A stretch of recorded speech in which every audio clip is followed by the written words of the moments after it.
의인의 영혼은 줄이지 않게 하시나, 이런 제목으로 잠언 강의를 이어가겠습니다.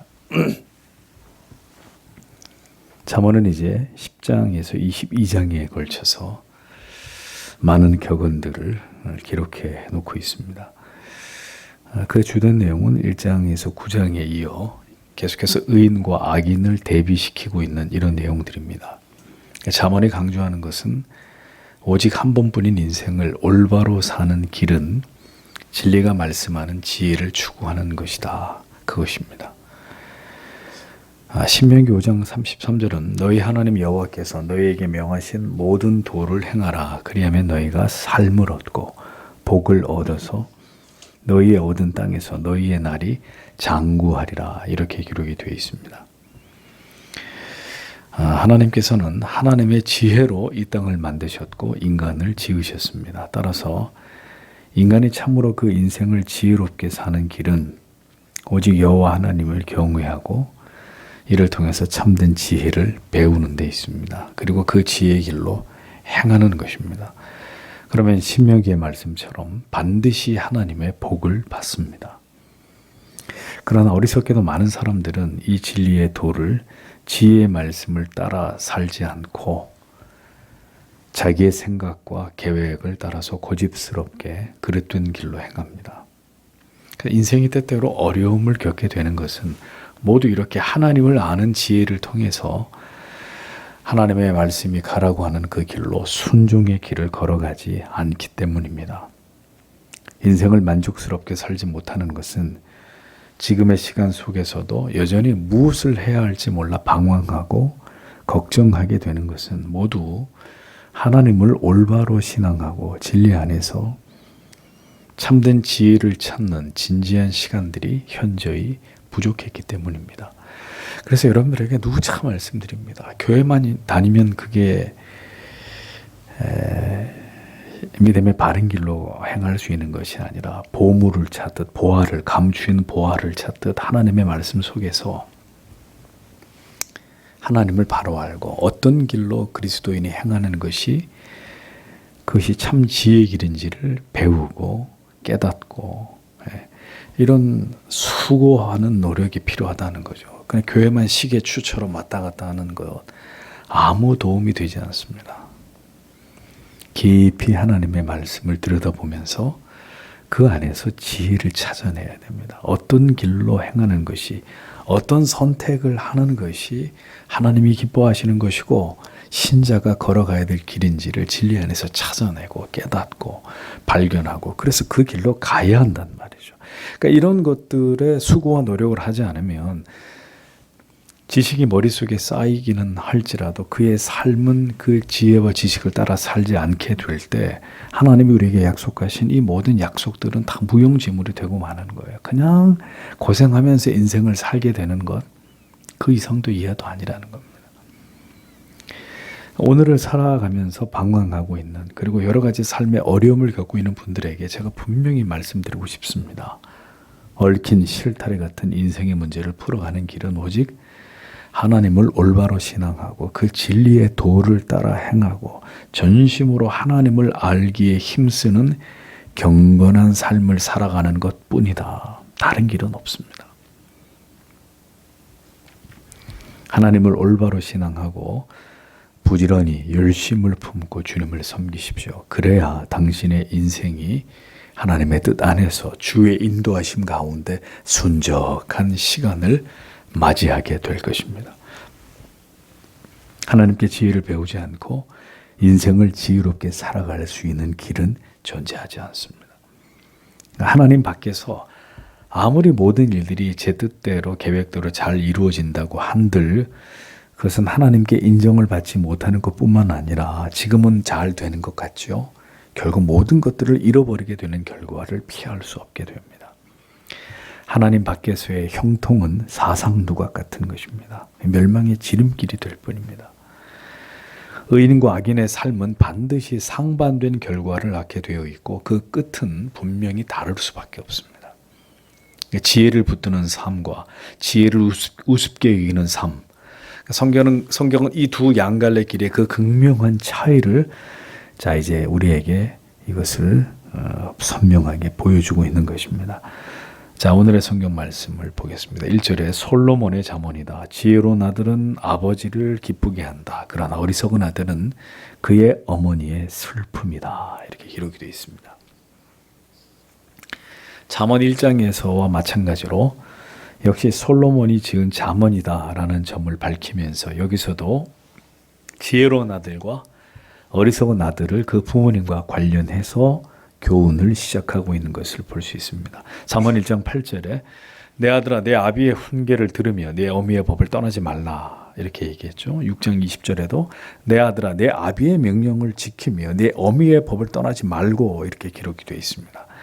자, 그러면 여러분 보세요. 잠언을 보면 왜 이처럼 부모님의 말씀에 대해서 그 명령과 법을 따르는 것의 중요성을 강조하고 있을까요?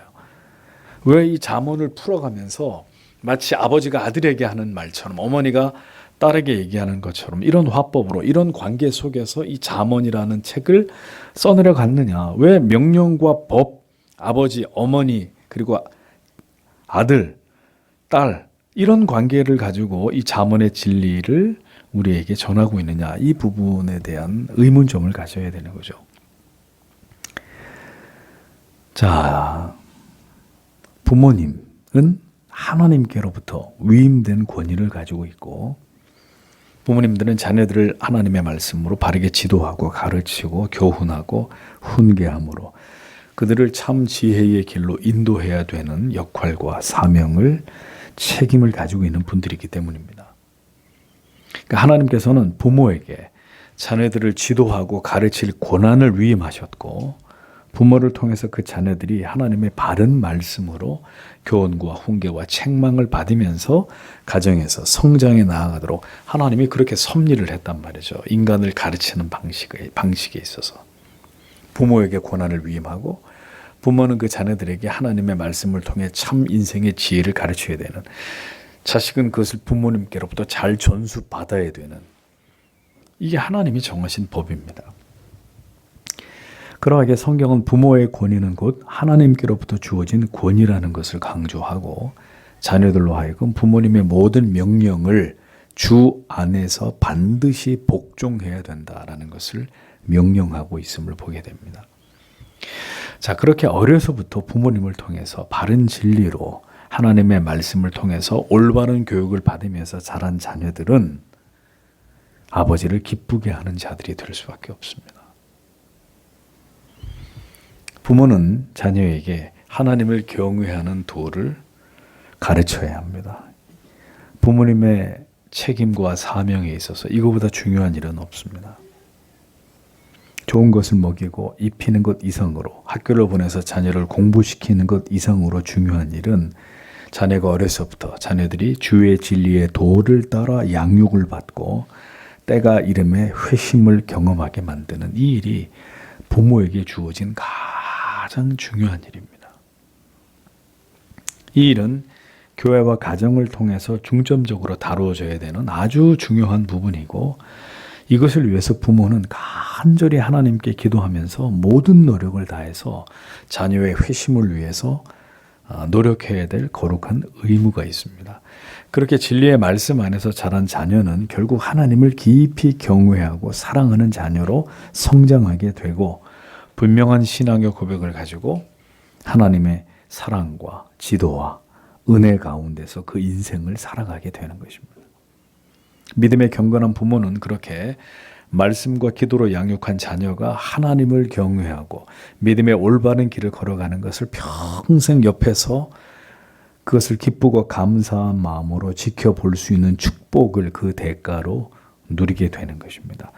어려서부터 열심으로 자녀들을 기도와 말씀으로 키운 그 대가는 자녀가 하나님의 사람들로 아름답게 성장해 가고 어른이 되고 그들도 부모가 돼서 그 자녀들을 또 믿음으로 잘 지도하면서 살아가는 모습을, 이제 부모가 돼서 자녀가 그렇게 살아가는 모습을 지켜보는, 평생 그 자녀가 그렇게 하나님의 사람으로 성장해 가고 그 인생을 믿음으로 살아가는 것을 옆에서 지켜보면서 하나님 앞에 감격적인 감사와 기쁨을 맛보게 되는, 그게 그 부모가 받는 복이에요. 경건한 부모가 받는 복. 하나님을 경외하고 사랑하고 흔들림 없이 믿음의 길로 행하는 지혜로운 아들과 딸은 그렇게 그 자녀들을 하나님 앞에서 그렇게 양육하기 위해서 숱한 날을 눈물로 자녀를 위해 기도한, 그렇게 하나님의 사람들로 양육하기 위해 최선을 다한 그 부모님들의 면류관이 되는 것입니다. 하나님께서는 생명의 길로 행하는 그 지혜로운 자녀들을 통해서 그 부모에게 기쁨으로 보상을 해주신다고 잠언이 말씀하고 있는 거예요. 그런데 반대의 경우도 있겠죠. 미련한 아들은 어미의 슬픔이 된다. 어미의 깊은 근심이 된다라고 성경은 말씀합니다. 여기서 미련하다라는 말은 지혜와 지식이 심각하게 결여된 것을 의미합니다. 즉 여호와를 경외하지 않음을 가리키는 것입니다. 그러니까 성경의 관점에서 미련하다라는 것은 다른 게 아닙니다. 그가 하나님을 경외하지 않고 진리의 도에 대해서 무관심한 것이 성경의 관점에서는 미련한 자, 미련하다. 그것을 의미하는 것입니다. 그러니까 자녀가 아무리 좋은 대학을 나오고 전문직에 억대 연봉을 벌어들이고 대기업을 다니고 있다 하더라도 그가 하나님을 알지 못하고 진리를 사모하지 않는다면 그는 어떤 자식입니까? 미련한 자식입니다. 왜 그 자녀의 영혼은 미련하게 된 것일까요? 그 책임 중에 상당한 부분은 부모에게 있는 것입니다. 주의 진리의 말씀으로 어려서부터 철저하게 올바로 지도하고 양육하고 솔선수범하지 않았기 때문이라는 거죠. 자녀의 회심을 위해 성경을 부지런히 가르치고 그를 위해 기도하고 그와 함께 기도하지 않았던 수많은 날들이 그렇게 흘러가 버린 그 결과물입니다. 결과물. 자녀를 데리고 그냥 교회를 다니는 것만이 성도 여러분 신앙의 교육의 전부가 아닙니다. 자녀가 오늘 무슨 말씀을 들었고 무엇을 깨달았고 자녀가 무엇을 위해 기도하고 있는지를 부모가 소상히 알고 그를 신앙적으로 지도하는 것이 그의 영혼과 마음의 상태까지 다 살피면서 그를 하나님의 말씀으로 바르게 지도하는 것이 올바른 신앙의 교육이고 양육입니다. 그저 차에 태워서 교회다가 떨고만 놓고 다시 차에 태워서 집으로 데려가고 그게 아니고요.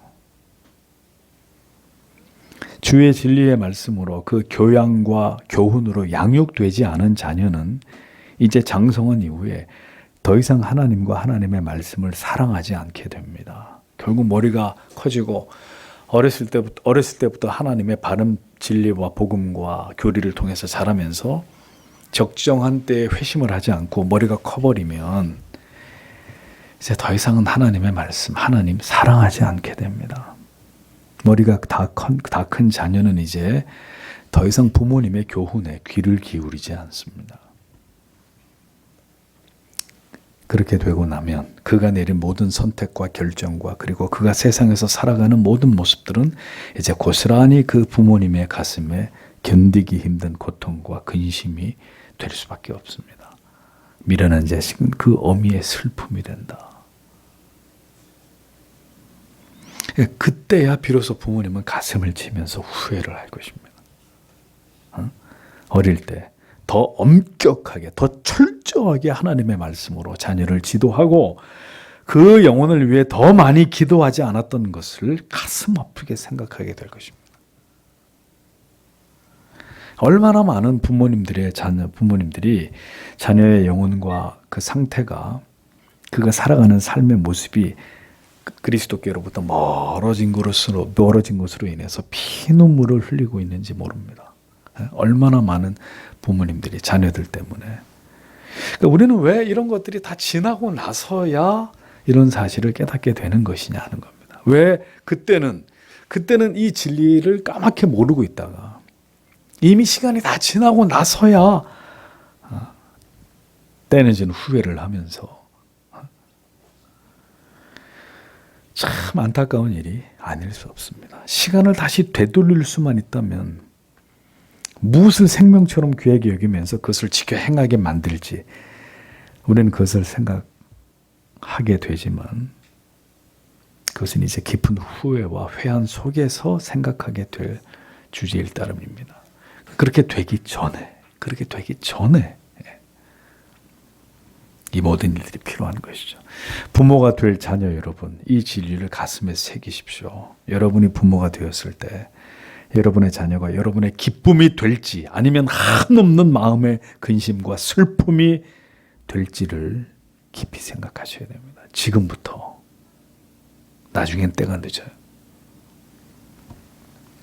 지금부터 그것을 위해서 기도하고 하나님의 자녀를 주시면 그 아이들을 어떻게 키울 것인지 하나님 앞에서 지금부터 그런 생각을 하고 기도를 하고, 연애할 때 무슨 얘기합니까? 그런 거 얘기 안 하고, 하나님의 자녀를 주시면 여보 이렇게, 여보란다. 아직 결혼 안 했으니까. 우리가 자녀를 이렇게 키웁시다. 거기에 동의하면 나하고 결혼하고, 동의 못하겠으면 헤어지고. 구체적으로. 그리고 자신에게 물어보십시오. 자신에게. 나는 부모님에게 기쁨이 되는 자녀인지, 아니면 오늘도 부모님의 마음에 깊은 근심이 되고 있는 자녀인지를 여러분 자신에게 물어보십시오. 아버지에게 기쁨이 되는 자녀가 있고, 오늘도 어머니의 마음에 대못을 박으면서 깊은 근심에 밤잠을 자지 못하고 눈물을 흘리게 만드는 자녀들이 있습니다. 어떤 자녀가 복을 받을지 잘 생각해 보세요. 부디 부모님의 기쁨이 되고 영원토록 하나님을 즐거워하는 자녀들이 되시기를 축복합니다. 부모님 여러분, 자녀가 다 성장했든지 아직 어리든지 우리가 할 수 있는 건 한 가지밖에 없습니다. 뭐예요? 자녀를 위해 더 많이 우십시오. 더 많이 울어야 됩니다. 더 많이 기도하라고 제가 얘기 안 하고 더 많이 울라고 얘기합니다.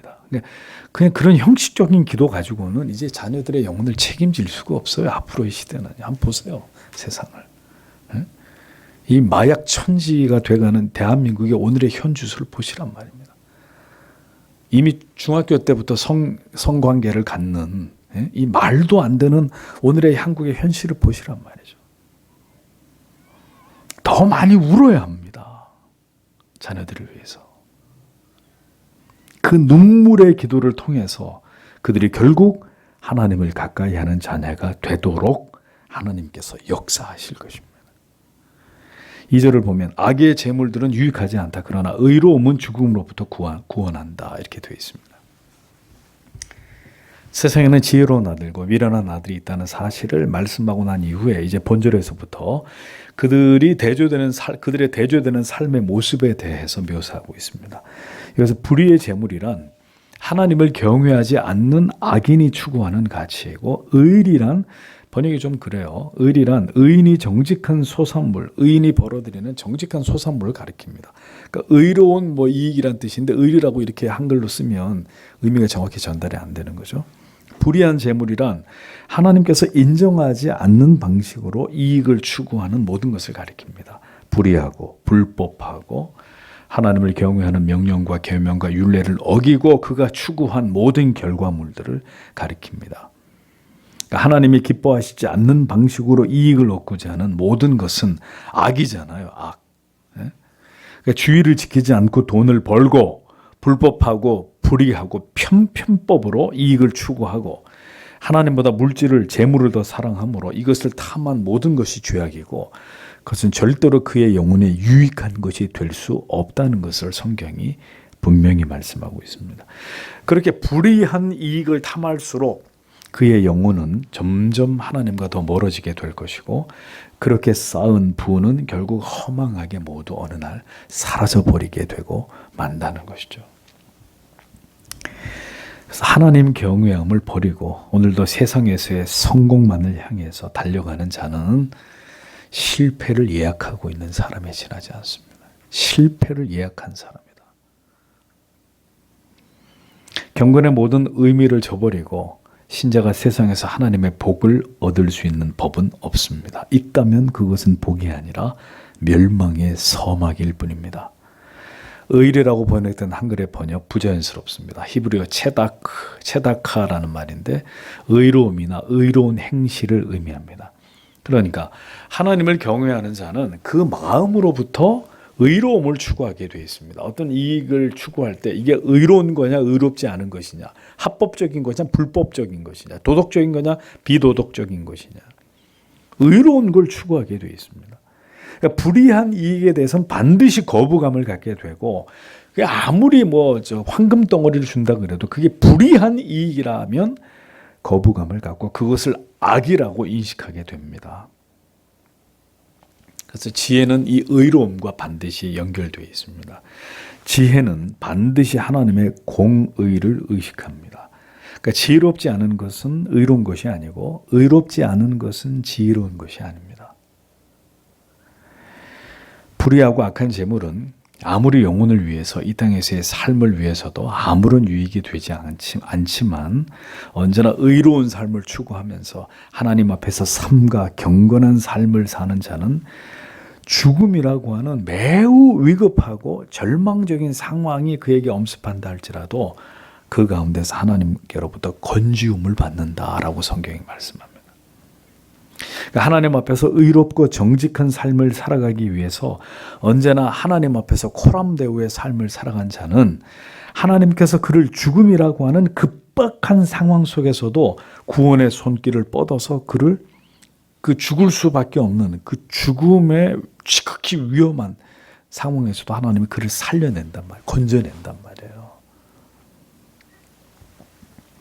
하나님이 보시기에 의로운 삶과 신앙의 모습은 언제나 그의 생명에 대해서 하나님의 보호와 도우심을 얻게 되는 이유가 되지만, 반대로 불의하고 악하고 그릇된 길로 자기의 이익을 추구하는 삶은 모든 것을 잃어버리게 되는 결과를 얻게 된다는 것을 우리는 분명히 기억할 필요가 있습니다. 3절에 여호와께서 의인의 영혼을 굶주리게 하지 않으신다. 그러나 그분께서는 사악한 자들의 욕망을 밀어버리신다. 이렇게 기록이 되어 있습니다.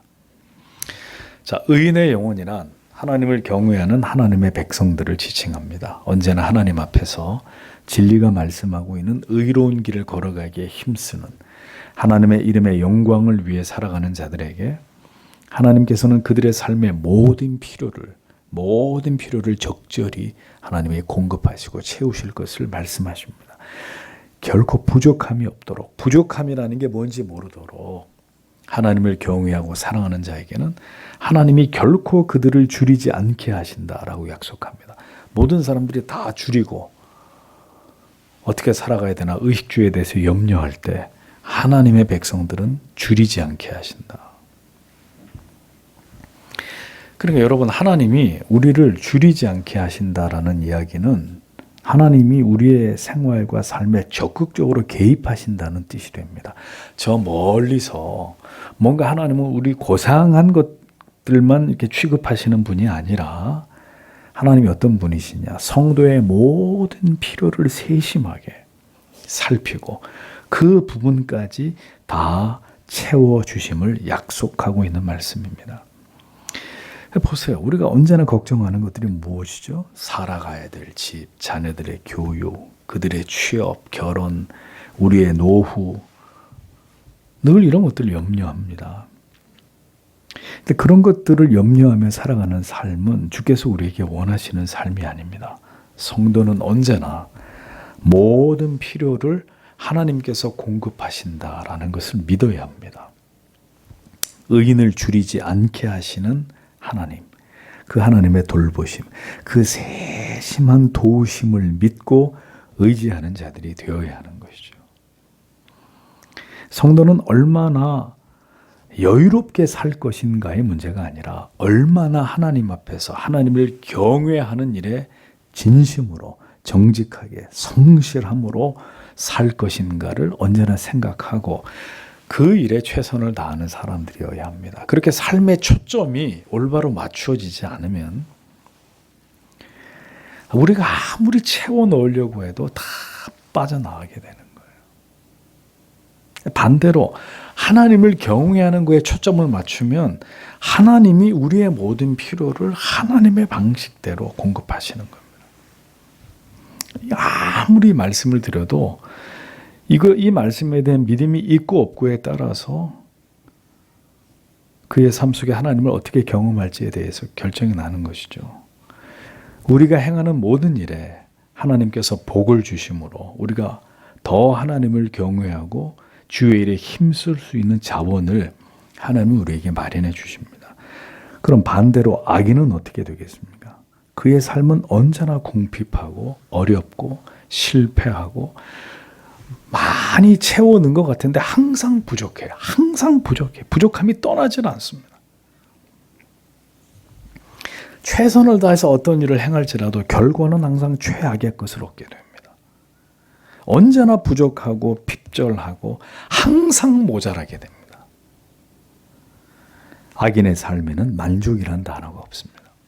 그 이유는 하나님의 구멍을 뚫어 놓으셨기 때문입니다. 모든 것에 항상 부족하고 힘겹고 지치게 되어 있습니다. 아무리 노력해도 더 나아지는 게 없습니다. 악인의 모든 소욕은 하나님께서 그렇게 밀쳐내십니다. 물리치십니다. 소욕은 욕심, 탐욕을 가리킵니다. 끊임없는 자기 자신만을 위한 이기적인 욕망에 대해서 하나님은 그 모든 욕망을 물리치신다라고 했는데, 물리치다라는 말은 밀고 내던져 쫓아낸다 이런 뜻이거든요. 그러니까 하나님이 의인이 추구하는 모든 것들을 다 이게 책상 위 같으면 다 밀쳐내는 거예요. 다 이렇게 던져내버리는 거예요. 다 이 테이블에서 떨어지게 만드는 거예요. 음식이 가득 쌓여 있었는데 이걸 손으로 확 밀쳐내면 그릇과 함께 바닥에 딱 깨져서 흙먼지를 뒤집어 쓰고 먹지 못하는 음식이 되겠죠. 하나님이 그대로 다 밀쳐내서 다 굴러떨어지게 상실하게 만든다라고 말씀합니다. 그래서 악인이 늘 하는 말, 입에 달고서 하는 말이 뭐예요? 피곤해 죽겠어. 돈이 없어. 시간이 없어. 체력도 없어. 삶의 낙도 없어. 맨날 없어. 당연하죠. 하나님이 그렇게 만들어 놓은 거니까. 맨날 죽겠어. 힘들어. 입에 달고 삽니다. 언제나 모든 것이 항상 부족하다는 푸념과 원망에서 절대로 떠나지 못합니다. 그는 지금 하나님 밖에서 악한 삶을 살아가고 있기 때문입니다. 하나님이 그를 밀쳐버렸기 때문에 테이블 위에 아무것도 없어요. 열심히 일했는데도 맨날 빚지고, 맨날 지치고, 맨날 힘들고. 의로운 삶은 언제나 하나님과 동행하는 삶입니다. 하나님 앞에 있기를 사모하는 것입니다. 그 말씀 앞에 있기를, 간절히 무릎을 꿇는 것을, 더 하나님을 알기를 원하는 것을, 지체들을 더 사랑하고 그들을 위해 기도하고 섬기는 것에 언제나 최선을 다하는 것입니다. 여러분은 무엇으로 하루를 보내고 계시고 그 하루의 가장 중요한 시간과 가치는 무엇입니까? 우리는 하나님께 매일매일 뭘 드리고 있습니까? 하나님께 매일 뭘 드리고 있어요? 모든 것의 주인이 되시는 하나님께, 그 하나님 앞에서 우리는 무엇에 마음을 두고 생각을 고정한 채로 어떤 목적과 가치를 따라서 우리에게 주어진 인생을 살아가고 있는 것이냐, 깊이 생각해야 합니다. 그 진리의 말씀을 따라서 여러분들의 삶을 다시 조율하십시오. 가장 중요한 가치가 무너지고서는 결코 인생이 바로 설 수 없습니다. 그 삶이 복되고 형통할 수가 없습니다. 그래서 우리는 오늘도 하나님의 기쁨이 되는 자녀들이 되어야 합니다. 아비를 기쁘게 하는 자녀처럼 오늘도 나의 하루가 주님께 기쁨이 되기를, 뭔가 오늘 하루도 내 생각 속에, 내 말과 행동 속에 내가 품었던 수만 가지의 생각들 가운데 하나님을 기쁘시게 할 만한 것들이 우리에게 더 많아지기를 소원하는 자들이 되어야 합니다. 오직 하나님의 손에 우리의 인생을 올려놓고 믿음으로 살아가는, 하나님 경외함의 그 도를 가장 중요한 가치로 여기고 우리에게 주어진 삶을 주를 의지해서 살아가는 지혜로운 모든 하나님의 자녀들이 되시기를 바랍니다. 기도하겠습니다.